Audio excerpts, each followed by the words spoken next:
This is not the first time the young people have been paying for the programs of older people. Now, Ellison, this is something you and I talked about earlier in the week. Those things, like Social Security and Medicare, though, are automatic deductions from your paycheck. And therefore, you never feel the pain. The question is, will Obamacare be different than that? Yes, that's my theory, and that we talked about yesterday. Is if they get a check in the mail that's like, you owe this much money, then I think that's going to resonate heavily with them. If they're just deducting it as another tax deduction, they won't notice it, because if you don't have it in your pocket, it seems like you don't lose it. It's the same idea how people are always excited about getting their tax returns, and it's like, it's your money. No one's giving you anything that was yours before. But I think there's a reason, too, why young voters are single-issue voters, is they vote, particularly young women who are voting on social issues a lot of times, they vote for what affects them directly and what they can feel and have like a very tangible grasp on. And I think if they get checks in the mail to say, this is how much this is costing you, whether it be the penalty or just the premium shock, then that's something they touch and they see and they know how it's actually coming and affecting them. Well, they're going to get bills in the mail. They're not going to get checks. They're going to get bills that says, you owe the IRS X amount of dollars. And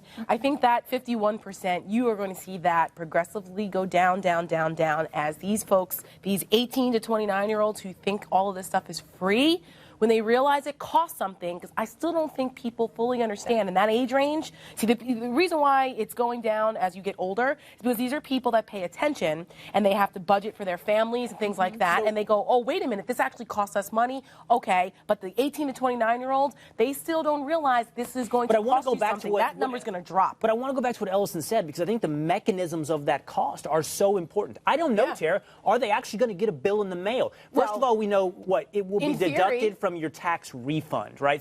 But what if you don't have a tax refund? What if you didn't overpay? Is the IRS going to send bills? That's Rush Limbaugh's point. He brought that point up about 2 weeks ago during this whole fight and said, wait a minute, the only time you're actually going to be forced, there's no mechanism in place, no enforcement mechanism in place, unless you're getting a refund from the IRS. Right. Other than that, they can't go after you.